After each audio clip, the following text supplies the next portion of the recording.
Well, I love the Hendon Hooker conversation, and I don't think he's getting enough love. The injury aspect of things is a huge factor in all of this. But if he's healthy, he would have to be considered where people are talking about Anthony Richardson. So I'm excited to hear how his talks go, what the physical looks like at the Combine. The Tanner McKee conversation where Bucky has him at his fifth, that surprised me a little bit because I've been, following him and covering him for the last few years at Stanford, and he's prototypically the NFL quarterback, 6'6", 230 pounds.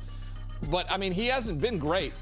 Now, let me say this. The Stanford teams over the last few years, there's a reason why David Shaw no longer is the head coach there. They've been bad. Yeah. They've been a bad football team. He's a guy that can sit in the pocket, he can move around, and he's got an electric arm. I mean, this is Davis Mills in that same form. So if you look at it that way, then he's probably right, a third or fourth round guy where you can come in and possibly become a starter like Davis Mills did. His ability to move isn't great, but he's the prototypical quarterback. Just a little surprised that Bucky had him as the number 5 guy on that aspect of things. Yeah. Dev, who you got? Yeah, I got Will Levis out of Kentucky. I did a little research. I'm going to go back to you on this too, like Jamie was saying, but a big guy, 6'3", 235. They're saying he's going to have like that Josh Allen wow factor at the Combine. I know there's been some questions about his accuracy and also his health. But what have you seen from him, Ryan, when healthy and his ability to go out there and really throw and be able to run? Oh, man, he's special. The arm talent alone, is...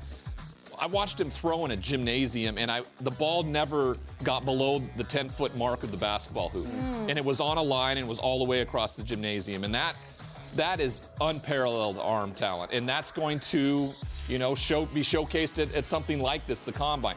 My comp for him is Josh Allen. And I don't mean Josh Allen, what we see now. I mean Josh Allen coming out of college. And I think when you make these comps, I think you should make them about who they are coming out of college, because you're putting too much darn expectation on people. You start mentioning Patrick Mahomes, and you're like, no one can be what he's been the last 5 years. Stop doing that. Talk about him, what he looks like coming out of college.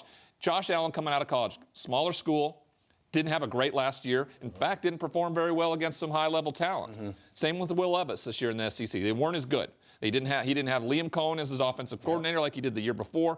Felt a little lost out there. But the talent's there. It's just a matter of what he does with it. And it's where he goes and who he's there with. Josh Allen doesn't go to Buffalo, get Brian Dable. I don't think we see the Josh Allen that we're seeing right now. True. I want to stay on Will Levis in that, because Liam Cohen, again, was with the Rams, goes to Kentucky for 1 year to be their offensive coordinator, goes back to the Rams. Is that an attractive personality trait, the fact that Will Levis has been coached by an NFL guy at some point in his career?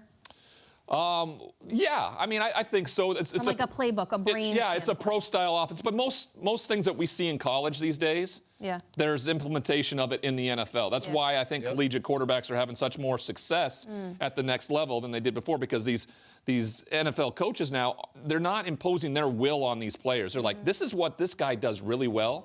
So I'm going to implement what he does really well in my offense. I'm not going to be impose my will like, let's say, Jeff Fisher did to Jared Goff in his first year, and while we were talking about it in L.A., right? You bring in Sean McVay, and he's like, this is what Jared does really well. This is what I'm going to make my offense look like, and they get to a Super Bowl. So that's what I think head coaches in the league are much more, have a much different perspective and are more open-minded to what they have as their talent. Go ahead. I was going to do C.J. Stroud next. I know we have this list that we want to pick your brain on, and just an Ohio State guy that we saw, I feel like a lot of different styles of play from him, and just like success kind of found at different pockets of time, but nothing more impressive than his performance in the national championship in the playoffs for the college football playoffs. Yeah, if I was rating who my guy is the best chance to be successful in the league, it's this guy. Wow. His ability to throw the football. Over Bryce Young. Yes.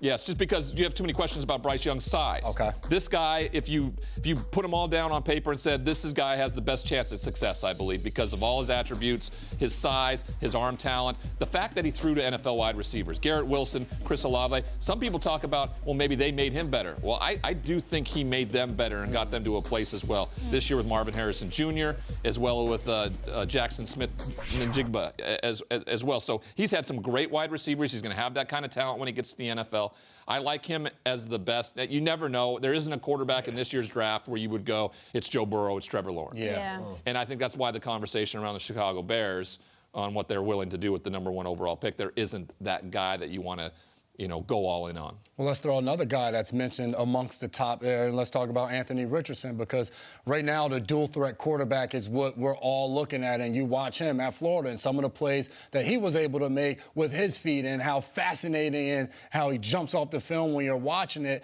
And he's a guy where, is he coming in and is he ready to play right away? Is this a guy where you say, all right, I think he can have a ton of success, but it has to be in the right situation, maybe sitting a year, as we looked at Patrick Mahomes, what he did under Andy Reid. What do you see from Anthony Richardson when you watch him? Incredible physical talent, right? Not very accurate.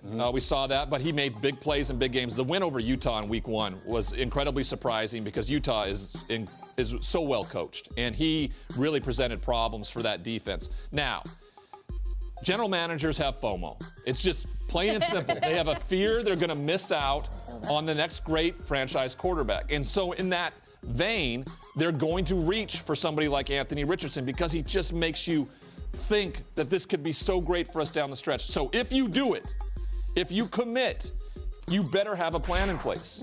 You have to have a plan in place where you're going to say, we're going to sit him out the entire year, right? It's Malik Willis really in my mind in terms of what they are. And Tennessee was forced to throw him into the mix this last year. And guess what? He wasn't the guy playing at the end of the year. They had to go out on the street and find another quarterback in Joshua Dobbs to lead them down the stretch. So you don't want that to happen. And my only fear is Andy Reid's not coaching one of these top teams that are going to be probably drafting him. Now, Detroit is something that's been considered around, 18 they're at? Well, they have 6 and 8. They have 6 and 8. I like the later one for that possibly because Jared Goff seemingly is the guy. But my fear is, like a year ago, they struggled a little bit. What happens if they start to struggle? The fan base, of course, is clamoring for Anthony Richardson to be out there, and he's not prepared, not ready, and you're throwing into the wolves, right? That's when the conversation happens where we reached, it didn't work out, and now Dan Campbell's looking for a job, and Detroit's back in the mix once again. Yeah, it has to be the right situation, but if he goes that high, fans really start to ask a lot for it. Peter, I know you were so thrilled to hear at the beginning of this week that Anthony Richardson was going to participate in everything. Now what's the buzz in Indy about this Florida quarterback? I think Ryan's spot on. He's the most interesting character at this combine this year because everyone wants to see what he does in the building when we go to Lucas Oil, and he's supposed to blow everyone away. The physical traits are through the roof. The question is, what are the expectations? Is he going to have to play year one? Is he someone who can get to the board and draw out an offense? Jamie, you said it earlier this week. What Jalen Hurts did in the Super Bowl was such a statement to the future of the quarterback position, and not everybody's Jalen Hurts.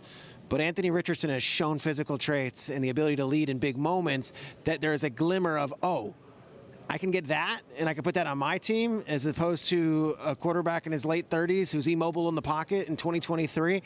I think the Anthony Richardson draft story is going to be fascinating this year. He can go 18 to the Lions. He can go in the teens. He can go 1, 2, or 3. Like, I'm fascinated to see how this plays out and how he does on Saturday, which you, of course, will be on the broadcast and there firsthand. I'm excited to see him and to hear how he interviews as well. He's a really good guy, Anthony Richardson. As is Peter Schrager. Thank you very much. Talk to you in a little bit, Schrags.